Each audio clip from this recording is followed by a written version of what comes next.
मैं तो समझता हूँ ऑस्ट्रेलिया, अमेरिका और जापान के अंदर इन तीनों में से the biggest beneficiary of this entire quad is India, because India starts from scratch. India तो स्क्रैच से स्टार्ट किया ना। इंडिया तो आपके साथ पाकिस्तान के साथ आजाद हुआ था, लेकिन वो देखें कौन से फोरम में जाके बैठ गए। प्रॉब्लम ये है कि आपकी इतनी फौज नहीं है कि आप वहाँ सारी ट्रेन को कवर कर सकें।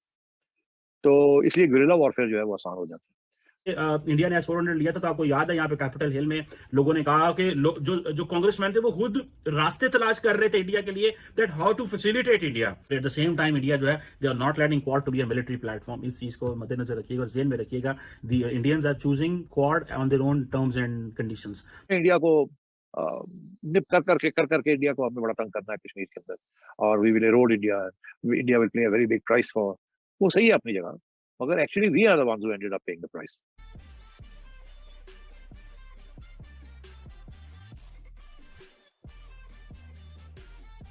कि क्वाड जो फॉरेन मिनिस्टर्स हैं, उनकी ऑस्ट्रेलिया मेलबर्न के अंदर मुलाकात हुई है, और वो ये समझते हैं कि जो रशिया जो है वो कोर्सिव टैक्टिक्स इस्तेमाल कर सकता है along with the Chinese in Indo Pacific. Pakistan, ये जो चार ममालिक हैं जिसमें ऑस्ट्रेलिया है, जापान है, अमेरिका है, इंडिया है, ये चार ममालिक जो कि इंडिया अमेरिका के साथ मिलके, और अमेरिका के बेसिकली एक इनिशिएटिव के ऊपर, ऑल्दो किसको जापानीज इंडियन सबका मिलके एक कंबाइन है, ये जो एक असर्टिव एक्शन लेना चाहते हैं चाइना के ऊपर। Where does Pakistan stand on this? और मुझे ऐसे लगता है कि हम हमेशा जो है ना, we are always on the wrong side of the history. उसकी वजह यह है कि देखें, एक वक्त था जब अमेरिका ये समझता था कि पाकिस्तान को सोवियत यूनियन के खिलाफ खड़े होने की जरूरत है, इंडिया नॉन अलाइन खड़ा हुआ था, और उस वक्त वो बिल्कुल साइलेंट थे और वो देख रहे थे कि दुनिया आपस में किस तरह टकरा रही है, किस तरह लड़ रही है।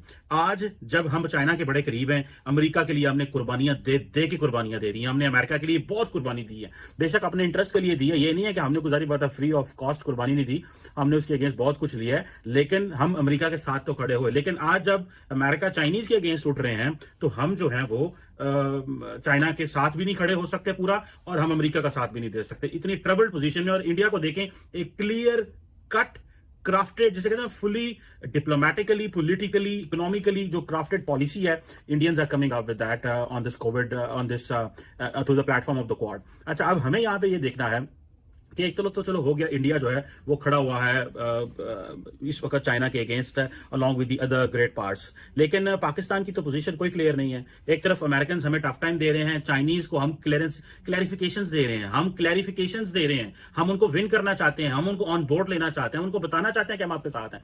Much of the world history will be written in Indo Pacific में लिखी जाएगी, and we will be absent from that. और जो बैड हिस्ट्री, जो गंदी हिस्ट्री लिखी गई, जिसमें आप, वो गंदी हिस्ट्री में क्यों कहता हूं, एक वक्त था जब सोवियत यूनियन को काउंटर करना था तो हम मुजाहिदीन बना रहे थे, और आज जब एक अच्छी हिस्ट्री लिखी जा रही है, जब एक प्रोडक्टिव, कंस्ट्रक्टिव और एक मुस्बत हिस्ट्री लिखी जाएगी कि देखें जनाब, हम तो फ्रीडम ऑफ नेविगेशन की बात कर रहे हैं, हम तो जो है वो मैरीटाइम सिक्योरिटी की बात कर रहे हैं, और चाइना की कोर्स ऑफ इकोनॉमिक पॉलिसीज की बात कर रहे हैं, हम तो वर्ल्ड ट्रेड ऑर्गेनाइजेशन सिस्टम में तब्दीलियों की बात कर रहे हैं, और जो उन ममालिक जो कि ग्लोबल एक इकोनॉमिक रेजिस्टेंस एस्टैब्लिश करना चाहते हैं उनकी बात कर रहे हैं। और दूसरा यह है कि किस तरह चाइना का ब्लॉकेड करना है, या किस तरह चाइना को टफ टाइम देना है। और दूसरा यह है कि एक तरफ जब इंडिया जो है वो मेन स्ट्रीम हो रहा है, मैं तो समझता हूँ ऑस्ट्रेलिया, अमेरिका और जापान के अंदर इन तीनों में से the biggest beneficiary of this entire quad is India, because India starts from scratch. India तो स्क्रैच से स्टार्ट किया ना। इंडिया तो आपके साथ पाकिस्तान के साथ आजाद हुआ था, लेकिन वो देखें कौन से फोरम में जाके बैठ गए। वो इंडो पैसिफिक के या क्वाड के इन फोरम में बैठ गए हैं। और दूसरा यह है कि आपको मैंने पहले भी जैसे बताया था कि सेक्रेटरी ब्लिंकन जो है, एंटनी ब्लिंकन, जब उन्होंने अपने पहले दौरे करने शुरू किए इंडो पैसिफिक, उन्होंने कहना शुरू कर दिया, we would urge our partners in Quad and in the region to give preferential treatment to India. आप ये गूगल करें, आई एम श्योर ये आपको स्टेटमेंट सामने आना शुरू हो जाएंगी। अच्छा, because I read it long ago. So ये जो अब ये है कि ये एक स्ट्रेटेजिक फोकस जो है वो एस्टैब्लिश करना चाहते हैं एशिया पैसिफिक में, इंडो पैसिफिक में, और चाइना की जारी बात है वो जिसे कहते हैं टेक ऑन करना चाहते हैं। और अच्छा, मजे की बात यह है कि चाइनीज कहते हैं कि जी जो क्वाड है ये तो कोल्ड वॉर कंस्ट्रक्ट है, लेकिन मजे की बात यह है कि India was not in that cold war construct. ठीक है, India is a new entry to it. India somehow manage this, जैसे आप कहते हो वो एक जो होती है उसकी नॉन अलाइनमेंट को उन्होंने किया हुआ था। अब क्योंकि चैलेंजेस इस तरह के बदल गए हैं, जैसे फॉर एग्जांपल कोविड था। अब कोविड में इंडिया को जो एडवांटेज आता था वो थी कि वो तो है क्या उसे बोलते हैं, vaccine capital of the world, वो तो वैक्सीन दुनिया को ट्रांसफर करते हैं, दुनिया की सारी सबसे बड़ी फैक्ट्रियां वहां पे हैं। तो उन्होंने इस चीज का एडवांटेज जो है वो ले लिया। फिर जब जैसे मैंने पहले कहा है कि जो क्रिटिकल इंफ्रास्ट्रक्चर है, फ्यूचर के critical infrastructure means which lies in the centre of the national security of any country, that include cyber and maritime security, जो क्या उसको बोलते हैं, इंफ्रास्ट्रक्चर एंड क्लाइमेट जो चाहिए होता है। और फिर क्योंकि ये सारा एरिया जो है इसमें वॉल्केनोज हैं, इस तरह के मिसाइल भी हैं, तो ये जो चीज़ें हैं ये ऑब्वियसली ये एक जो एक होता है ना इंट्रोऑपरेबिलिटी स्टैब्लिश करने के लिए क्वाड पार्टनर जो है वो फिर नेवल एक्सरसाइजेस कर रहे हैं, एक दूसरे के साथ तामन जो है वो कर रहे हैं। वो साउथ चाइना सी में खड़े हो रहे हैं और हम यहाँ पे एक तरफ चीनियों के तरले कर रहे हैं, अमरीकियों के फोन का इंतजार कर रहे हैं, और ये हम जो है वो चीज़ें कर रहे हैं। अच्छा, मजे की बात यह है कि इंडियंस इतने स्मार्ट है कि एक तरफ वो S-400 भी लिए जा रहे हैं, अमेरिकन के साथ बैठ के रशिया के खिलाफ प्लान भी बना रहे हैं और चाइना के खिलाफ भी प्लान बना रहे हैं। आप इमेजिन कर लें कि इतनी इंडिपेंडेंट, इसको बोलते हैं स्ट्रेटेजिक ऑटोनॉमी, इसको बोलते हैं स्ट्रेटेजिक ऑटोनॉमी। और जब ये इंडिया ने S-400 लिया था तो आपको याद है यहाँ पे कैपिटल हिल में लोगों ने कहा कि जो कांग्रेसमैन थे वो खुद रास्ते तलाश कर रहे थे इंडिया के लिए, that how to facilitate India. At the same time India जो है they are not letting Quad to be a military platform. इस चीज को मद्देनजर रखिएगा, जेन में रखिएगा। The Indians are choosing Quad on their own terms and conditions, they are not, nobody is forcing them. हमारा तो ये ना कि शांति वाले सीधे लेट ही जाते थे ना, ठीक है, हम तो लेट ही जाते। This is what our history has been written by our people, कि जब अमेरिकन हमें कुछ कहते थे तो हम फटाफट सारा कुछ ही दे देते थे।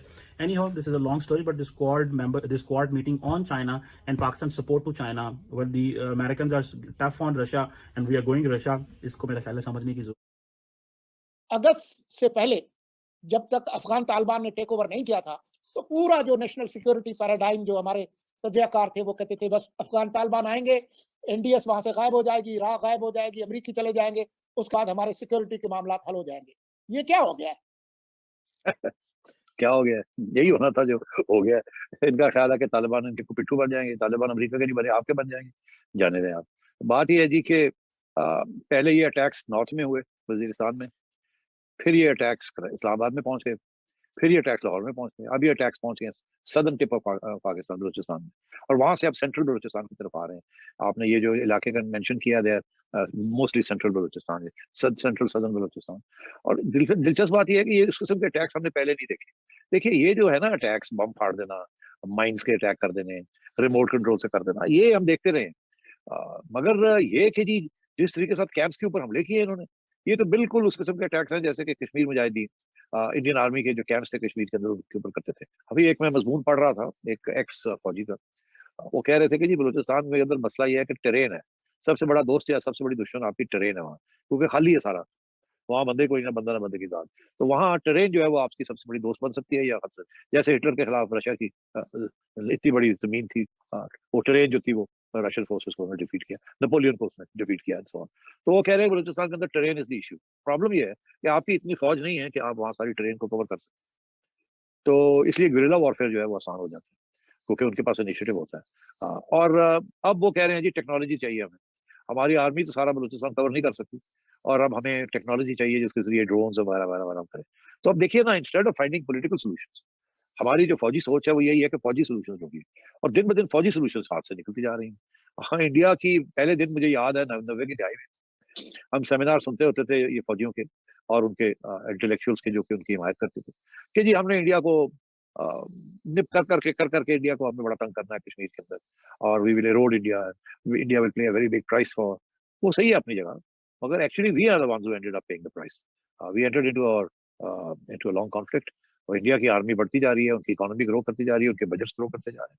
हाँ, वो उनके लिए अब कितने साल हो गए, 2 सदियां हो गई हैं मेरा ख्याल है, 90 से उनकी फौज वहां बैठी है, कम से कम 25 ईयर्स 30 ईयर्स हो गए, कोई फर्क ही नहीं पड़ रहा उनको, it makes no difference to them. अब वो उससे भी ज्यादा एडवांस टेक्नोलॉजी के वो वेपन्स ले रहे हैं कि अगर आपके साथ कोई गड़बड़ हो भी तो आपकी जो ऑफेंसिव कैपेसिटी है उसको न्यूट्रलाइज कर दिया जाए। तो there is no way you can keep the conventional balance. आपकी इकोनॉमी बैंकरप्ट है और आप कन्वेंशनल बैलेंस की सोच रहे हैं। अमेरिका चला गया जो आके आपको देता था कुछ, सऊदी अरेबिया आपके साथ नहीं है, तो आप मतलब ये दाड़े मुक गए, ये सारी स्ट्रेटेजी जो आपके गले पड़ गई।